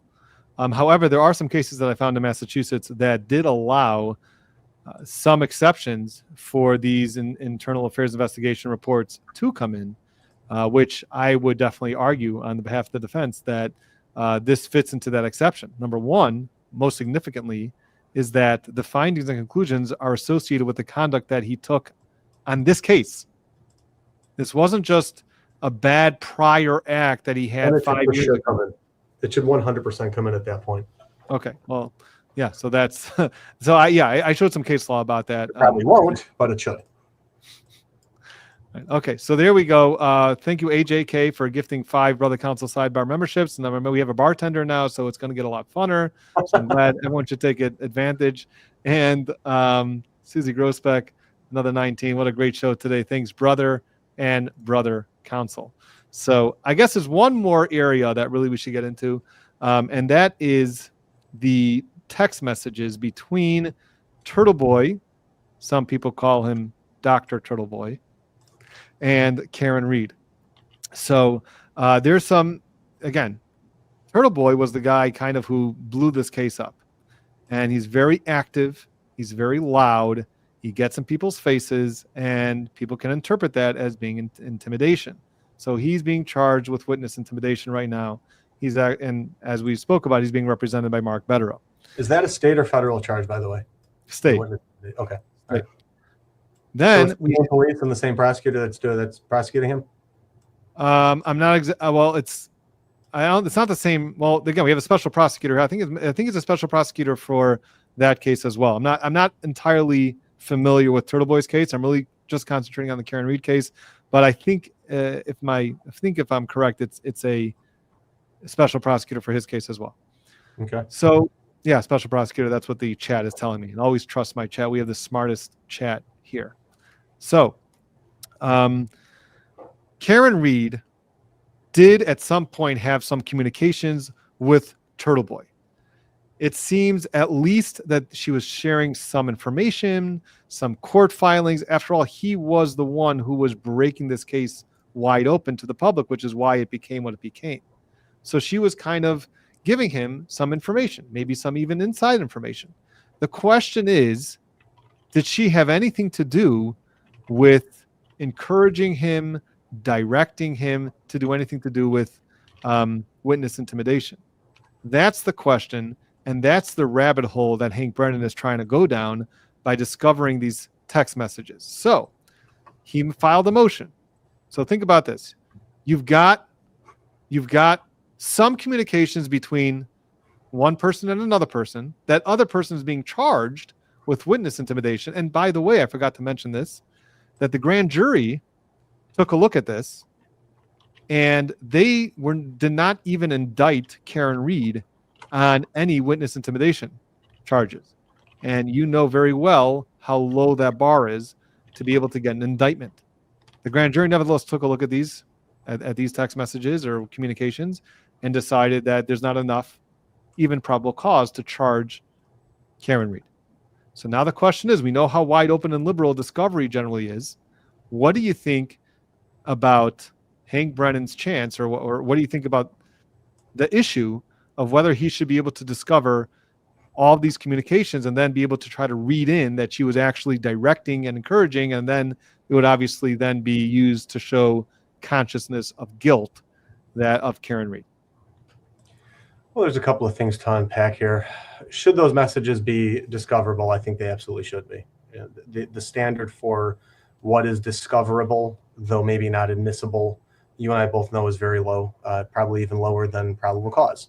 There just has to be some likelihood that what you're sending a subpoena to or trying to subpoena will lead to admissible evidence, which, given what's already happened in this case, I think that a subpoena, a third-party subpoena in this case for those text messages should be allowed. Okay, that's number one. What was the second part of what you had just asked? Let's see. What was? Well, we're just. I was just scrolling through the chat to see if we have any more questions here. It was the grand jury. The fact that the grand jury did not indict her. So just basically understanding how discovery works and understanding grand jury proceedings, and is this a fishing expedition or is this discoverable? And it seems like you're coming down on the side that this is discoverable.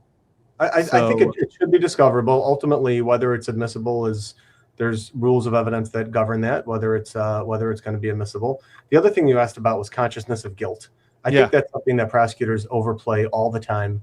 And I think they conflate two different things. There's consciousness of guilt, and there's also consciousness of going to prison for the rest of your life for a crime you didn't commit. Okay? I have a lot of clients. Some of them are innocent, some of them are guilty. I can tell you that the innocent people don't like being in prison just as much as the guilty people don't like being in prison. Okay? So there could be plenty of conscious reasons to want to beat a case that have nothing to do with consciousness of guilt. And I know I hear this all the time. Prosecutors constantly talk about consciousness of guilt, and he did this, so it's consciousness of guilt, and he did that, so it's consciousness of guilt. If it were up to prosecutors, they would say that asserting your right to remain silent is consciousness of guilt. But thankfully, they're not allowed to do that. It's not, by the way. Asserting your right to remain silent is just plain being smart. I don't think without seeing the text messages, I don't know what they would show. I don't know what they have. Obviously, what was presented to the grand jury was not enough to indict Karen Reed. It was enough to indict Turtle Boy. Whether there's actually any evidence of it is a completely separate story. I've seen people get indicted for things that I really scratch my head about and say, how in the world did this person get indicted for this based on this evidence? And yet it happens. It's the old adage is that a good prosecutor can indict a ham sandwich, and it's true. It's very true. We've both seen it happen. The fact that she wasn't able to get indicted on this, and the prosecutor didn't present enough to indict her, I think is very telling about what her lack of involvement was. But as far as those messages being discoverable, I think they are. As far as there being an argument of what they can show, there's reason. There's potentially reason for it to be discoverable. So I think that they should be discoverable, though probably not admissible. All right. Depending on what they show, of course. There already was an order entered into that some of these messages are discoverable. I think it was a granting in part and denying in part. I didn't read the entire thing, but I think that is. Look at that. The judge and I are agreeing now. Well, this is actually a different judge.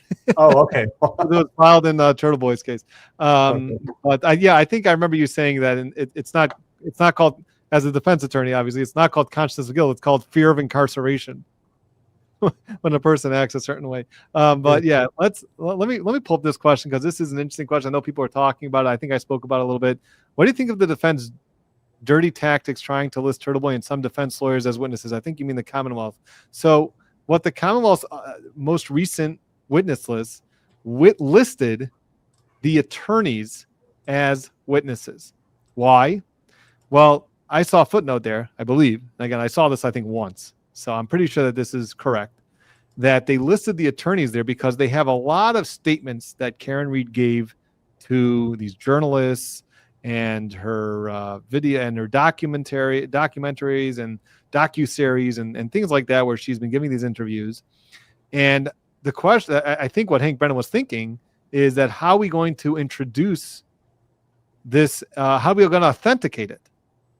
And what he put as a little footnote there, I think, was that he may need to call the attorneys who were present when she made these statements to authenticate these statements and say that in case they object. Now, obviously, they're not going to object, but I believe that that's his only basis of putting them on the witness list, to be able to authenticate the the defendant's statements. Do you have in your cases when you have defendant statements coming in? So how do they authenticate that, or is it just generally a stipulation? I'll say this. There could be a good faith basis to name an attorney as a witness. I think that the majority of the time it's probably done as an attempted intimidation tactic. I don't know enough about the details in this case and as they pertain to this exact issue, which is most likely here. But I have seen it happen. I've done it. I've had it done to me. And I can tell you that the overwhelming majority of times that I've seen it done, it's, in my opinion, an intimidation tactic. And there's really no basis for it. I'll give you an example of when it's reasonable. There was a case that I worked on. It was a criminal defense case, and I defended this guy who was being maliciously prosecuted. I got the case thrown out, and then I represented him in a civil action against that law enforcement agency for bringing those charges. One of the witnesses listed was Solomon Radner as criminal defense attorney, because one of the things we were going for was attorney fees that he had to pay me to defend him in that criminal case.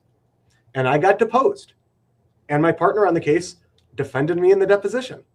The deposition lasted about 10 or 15 minutes. The other side had a very professional attorney asking the questions. He knew exactly what he was allowed to go into and what he wasn't. Every question he asked was perfectly fair, and I answered them. When was I hired? What was I hired? How much was I paid? What evidence ultimately was the basis for having the case thrown out, without getting into what my thought process was or what my work product was or any conversations I had with my client or any conversations I had with the prosecutor. It was a very fair deposition. So there are times where it can be fair. But I can tell you right now, the overwhelming majority of times that I've seen an attorney get listed, or sometimes you even see get added as a party with some crazy theory about how they're conspiring with each other to go after the other side or whatever it might be.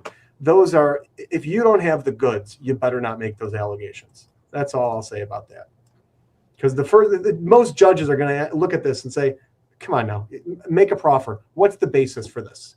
Tell me why you're going to subpoena the other side's attorney. Right. So here we got another question. Cyber Sleuth Steph, $5. How do you feel about the Commonwealth claiming Karen hiring a lawyer was consciousness of guilt? I think what you're referring to, if I'm remembering correctly, is when her Google search for DUI attorneys, perhaps, is that what I think that's what you're referring to. And Yannetti argued that it shouldn't come in because she has the right to search for attorneys, and that has nothing to do with anything. And I think that the judge agreed with him. So I don't think that came in during trial. And I think I hope I'm answering your question appropriately. I'll tell you one thing. Nobody who's a defense attorney would ever say that, even if they're acting as a prosecutor. Okay. What I always tell people is, if you're guilty, you need a lawyer. If you're innocent, you really need a lawyer. It's not consciousness of guilt. That's fear of incarceration. Not consciousness of guilt. It's having a fully functioning brain and knowing that you're not going to talk your way out of it. Yeah, even if you're exactly. innocent. I can't tell you how many innocent people have talked themselves into a jail sentence. Well, look, I mean, I'm just going to read this and then you can tell us for a minute. And by the way, if you have any questions, now would be the time to put them in the chat. But this is from Glenda Carnes, and I'm pretty sure I'm getting that name right. I think I pronounced it right in the last stream. So this case is like Swiss cheese, so many holes, very stimulating conversation. Thanks to you both. Solomon actually does. I'm just going to throw you in to the wolves now, Solomon. But Solomon actually does a lot of. What is that? What do I do? A lot of Swiss cheese? No. I was going to say Solomon does a lot of innocence work, where you're actually helping innocent people that are in jail get out because of prosecutorial misconduct, because, tell us a little bit about that. Yeah, this is without question the most rewarding legal work I've ever done, even though I didn't get my hourly rate for it. Innocence work is essentially $200. Yeah, my $10. If somebody is falsely convicted, they spend the rest of their lives trying to prove their innocence, and there's no question that there's a lot of innocent people in prison. Whether it's 1% of the population or 10% of the prison population, we're still talking at least tens of thousands, maybe hundreds of thousands of people. It's a lot of people whose lives and families' lives are completely destroyed. And very often the children of these people think that their parents are horrible human beings. And I've worked on some where people were falsely convicted of rape and where people were falsely convicted of murder. And they'll spend, I had a guy who walked out who was in prison for 32 years. There's another person that walked out who was in prison for 28 years for horrific crimes that they did not commit. And I can tell you right now that getting a conviction overturned at any level, the trial court level, the appellate court level, is very, very, very difficult. You have a lot of mountains to climb up, and everything is stacked against you. You have to come up with legal theories, and of course you have to fund it. And I try to do all of this kind of work pro bono. So I work with a number of nonprofits. There are a couple of attorneys who focus on this for nonprofits, and it's all they do, like conviction integrity units.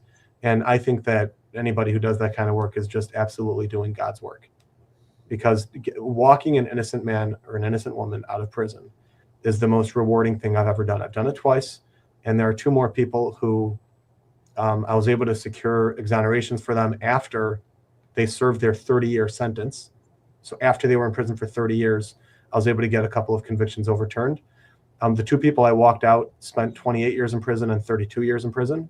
And right now I'm working on two more who I think there's a good chance within the next maybe 6 to 9 months, I hope to be able to walk them out as well. Yeah, that's got to be very rewarding work. It's the most rewarding work in the world. I can assure you, it's better than getting a not guilty verdict. It's better than getting $1 million verdict. It's better than anything you can imagine. Walking an innocent man out of prison is it's humbling, and it's rewarding, and it's anybody who can do it should definitely try. Yeah. Let's put up another question or two before we call it a day, because I know that once we get into the hour and 45 minute, that's when you start charging me the heightened fees. So what does he think about the weatherman being called by the Commonwealth as an expert to testify about the ground being frozen? So this is where I think this is how we started off. I'm not sure if you were listening or not, but we started off with this recent order and opinion by Judge Cannoni that the Commonwealth is calling this weatherman, this meteorologist, and she said that he's allowed to talk about the weather conditions on January 29, 2022, but when it comes to frozen ground specifically, and I know I've had meteorologists on my cases, I've had experts where we and again, these science experts are sometimes difficult to cross-examine, but they testified a lot about weather patterns and snowfall and when you can expect there to be icy conditions and when can water start to freeze and on the ground, the difference between temperatures. Yeah, so we've heard a lot about that, but specifically a big issue in this case, Solomon, is the possibility that John O'Keefe fell backwards onto ground. And frozen ground is what caused he had this blunt force trauma in the back of his head, which ultimately was part of the cause of his death. And whether the ground can be hard enough to cause that type of injury. And the argument here was that the meteorologist is just simply not qualified to talk about how hard the ground is. Those are other expertise. So, you have anything to add about that? Well, ultimately what it comes down to with experts is there's the Daubert standard, and anybody can Google it. It's a standard which is pretty much universally applied by the courts. There has to be a technique based in science which is being utilized by the expert, and the opinions that are being offered have to have some sort of scientific basis based on some sort of recognized techniques. And if that's the case, then the expert is going to be allowed to testify. Now, it has to be limited to what they're an expert in. and that's why these Crosby orders, we're not going to get back into them. But well, actually, I want to, because there's one thing I forgot. Now that you're talking about methodology, as Hank Brennan likes to say, methodology. yeah, So the methodology here is important. And one of the things that Crosby did is that he was measuring with a hospital band. That was part of his methodology. Using he didn't actually see the body. He was using pictures. And what he's doing is he's trying to take a mold of a dog named Chloe and using this mold to then somehow compare it with the injuries that he sees in a picture. And in order to measure, he's using a hospital band. So there's obviously, is one of the arguments that the defense made, there's obviously no recognizable approved methodology here or accepted methodology here that using a hospital band to measure wounds is just not exactly. Wait a second. That's the opinion being offered by this expert that the judge said doesn't need a Daubert hearing. You got it. That's ludicrous. That's way worse than I thought it was. Yeah, the methodology seems to be really suspect, and they're not having a Daubert hearing about the methodology. And this Dr. Russell had a few articles that he was relying on, and they were all peer-reviewed, and they were accepted by the medical community, talking about pattern recognition analysis. And you have this guy. All right. Well, to get back to your question about the ground freezing and the meteorologist, I think that maybe they have the wrong expert. What you probably need for that is a physicist of some sort who's going to be able to tell you about the physics of when ground freezes and the ground freezes after the air does because it's compacted by warm ground. So if you dig a foot deeper, it's going to be warmer than it is at ground surface when it's freezing outside. And so I don't know if a meteorologist would have the expertise to testify about that. It's possible. This is why Daubert hearings take place. But ultimately, it would come down to what this expert knows, what their expertise is, and what methodology and techniques they're using to land on their opinions. Right. And like I said, from the research that I've done on the meteorologist, and I shared it with my channel before, but I did not find any case that allows a meteorologist to opine about how hard frozen ground is. Now that said, there can be another perfectly good reason why. And by the way, also there was, I think what this guy said, Gilman, I hope I'm not messing this up, associating it with the wrong guy, but I'm pretty sure that's him. In his findings, he said that the ground was hard as a rock. That was his scientific way of explaining. Yeah. So, okay. But no Daubert hearing for him. They're just gonna have to let that play out during trial. So, do you know if expert reports are required in Massachusetts? I'm pretty sure they are. I'm pretty sure. Then all the opinions should be laid out there. Yeah, I think generally they are required and they have to be turned over. And there's a lot of Rule 14 discovery that has to do with expert witnesses that we keep hearing about Rule 14 from Hank Brennan.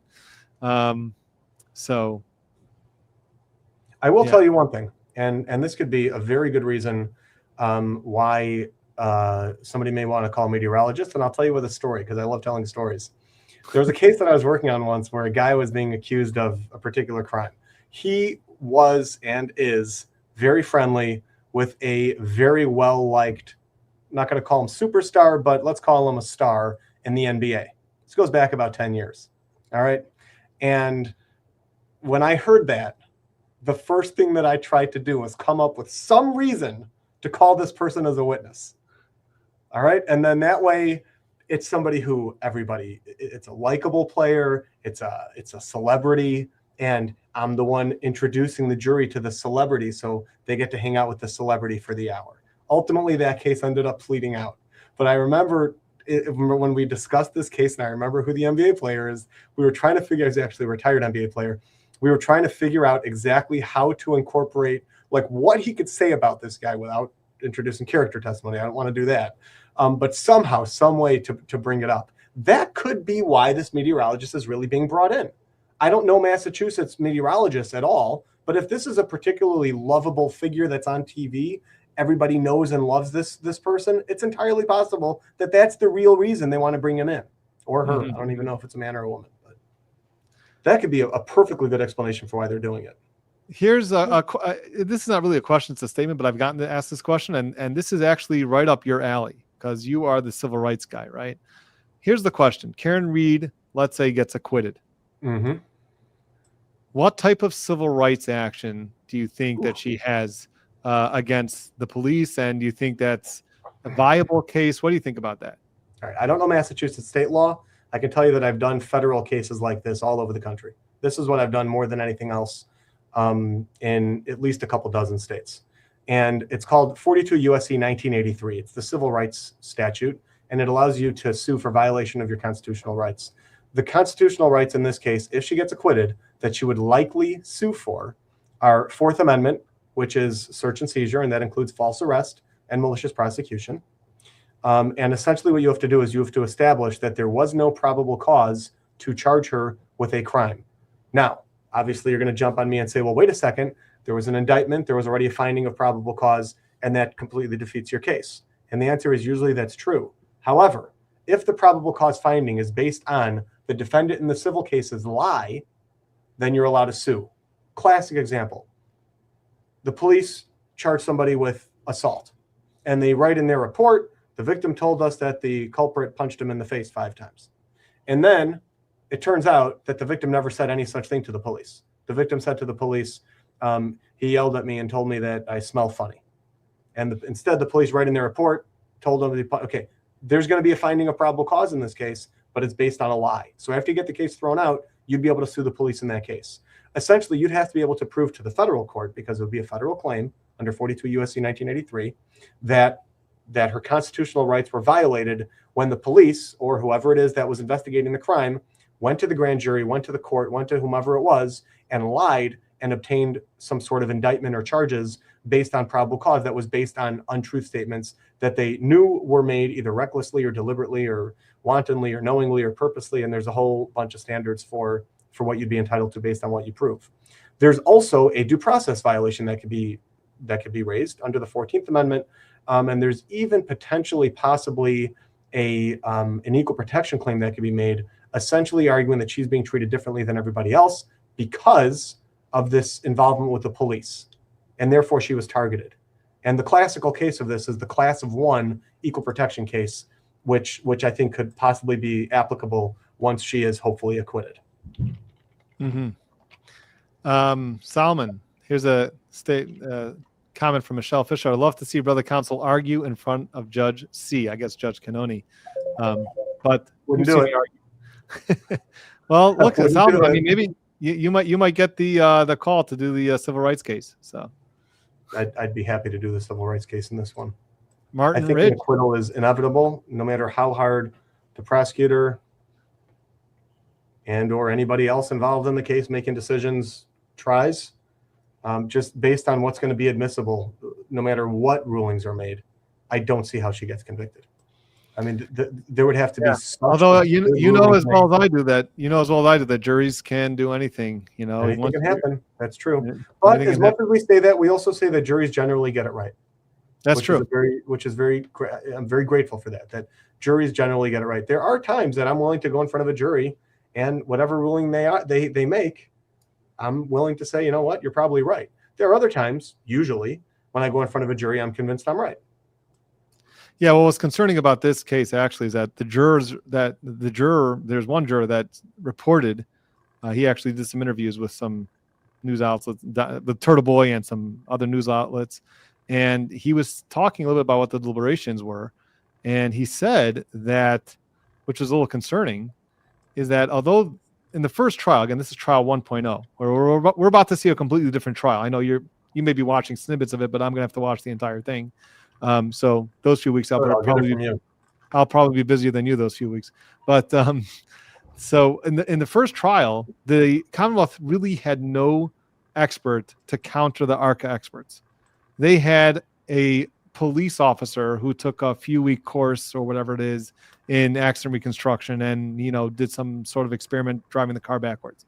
But guy didn't know physics from his left hand. He wasn't an expert in any stretch of the imagination. And you've got these 2 ARCA experts who are extremely qualified, and they testified. There was really no efficient cross-examination. Yeah, they didn't know about a hair on the tail light, like if that's going to change anything. And, they tried to point out some other things that they didn't have. But the point is that they were extremely credible. They were very strong. And knowing that the burden, the standard is beyond a reasonable doubt, I didn't see at all how the jury's going to convict her. I mean, I've seen everything, but the right verdict would have been not guilty. And it was a hung jury.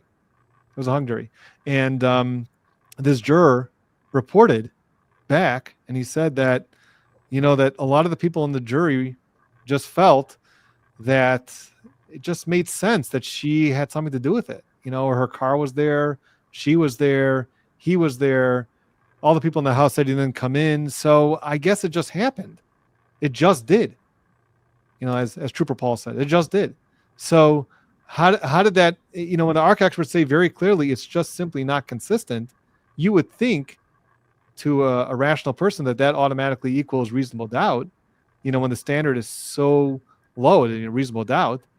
And the jurors were completely happy, or some of the jurors were happy to completely discount and discredit that entire testimony because, hey, I don't know who else did it.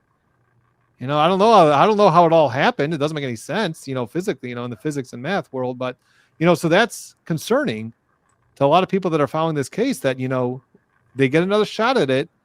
And who knows what the jury's going to do. By the way, you never want to be in this position. No innocent person ever wants to face a jury. I can tell you that I've stood next to a number of people who are innocent, and we've listened to jury verdicts. And I'll tell you right now, when you're standing next to somebody who you're convinced is innocent and the jury comes back guilty, it is horrific. It is a travesty. It's terrible. And you just want to fix it, and you want to do something to fix it. And I can tell you right now, I've seen a number of verdicts come back where I'd be scratching my head afterwards, wondering how in the world they didn't see reasonable doubt. And I've had other ones where I'd be like, how in the world did you see reasonable doubt? So it happens with more frequency than we'd like to see happen. But the fact of the matter is, juries usually get it right. That said, juries usually receive the evidence in a fair way from an impartial and unbiased judge, usually. And judges have a way, if they want, and they know how to do this. I've seen a lot of judges do it. Judges know how to limit what a jury hears to get a verdict that they want. I've seen it happen plenty of times. There was one murder case I was working on early in my career, and the judge made some asinine rulings. And I asked a mentor of mine, why in the world did the judge do this? And his reply back to me, he told me that there was another lawyer in the back of the courtroom who was waiting for something he had to take care of with the clerk, and he was watching it. And he told this mentor of mine what he saw happened. And the answer was, what he told me was, he goes, the judge just has to make sure your guy gets convicted. And it was like a gut punch, because of course I'm, young and wide-eyed, and I believe that the system is perfect and always works. And then I heard something like that. So look, assuming that the judge allows the defense to try this case fairly, which is a big if, in my opinion, I don't see how she possibly gets convicted. And yeah, after this is over, she will become one of the richest people in Massachusetts. I hope. All right. Well, here's a question. Is it true, Solomon, that chances of being convicted in a second trial are greater than being convicted in the first trial? My knee-jerk reaction to that would be yes, because generally after the first trial, the prosecution realized, oh, okay, we didn't do a good job. Let's button it all up. But again, in this case, I'm not sure if that would be a reasonable analysis, because it's the facts in this case are very difficult for the prosecution, no matter what you do. So it's not just a fact of, we just needed a little bit more to get to reasonable doubt, beyond reasonable doubt, and let's just make the case a little bit stronger, which would generally happen in the second trial. But in this case, they got all these experts on the other side, and there's some problems with this case, including Brian Higgins talking on the phone. I didn't talk about this. I know it's almost getting close to the 2 hours, and maybe people are getting tired of this, but I really want to. I forgot to speak about this, and I think it's important, and I wanted to really hear what your opinion is. You remember that opinion that I sent you? Was talking about this opinion on the motion to dismiss, talking about all the videos, and in there's a footnote. I highlighted this in my video yesterday. there's a footnote in there where Judge Cannoni says that there's a surveillance footage which catches this fellow, Brian Higgins, who's an ATF agent, who, by the way, destroyed his car, his phone and SIM card in a military base. But he was in the house at that night.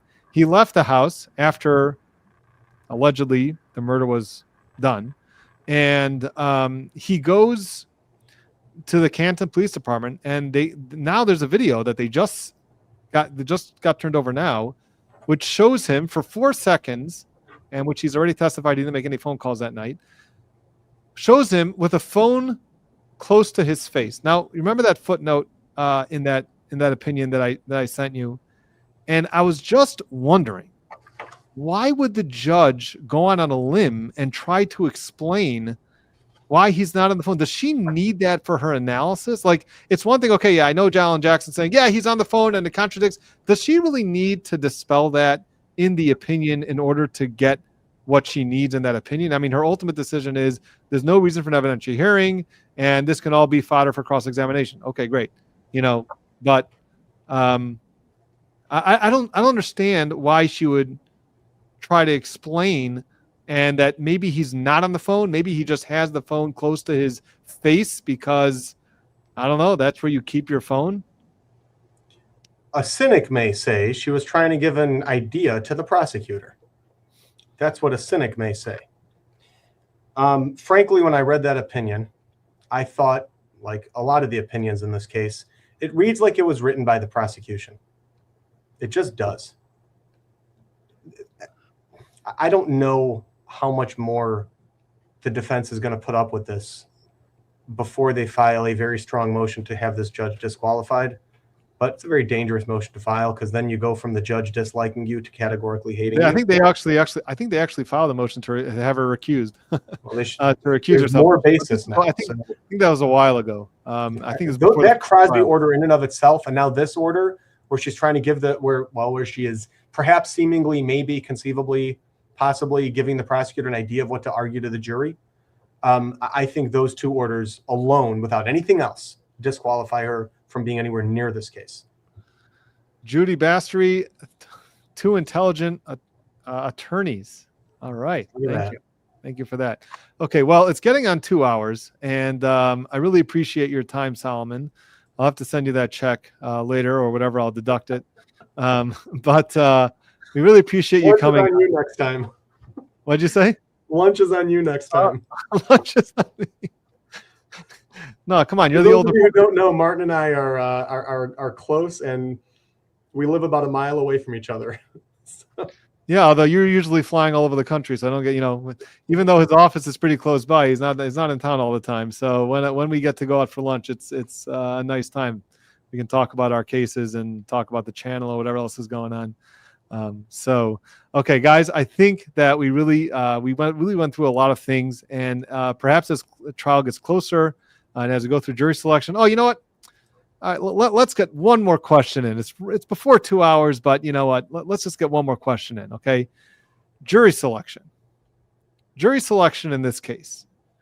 And there's a lot of allegations here about the police, the inadequacy of the in the investigation, and this is not just a classical argument that you always make when you're the defense, that the police didn't investigate. There's some real problems, like for example, the house where the body was found, John O'Keefe's body was found, the house was never searched.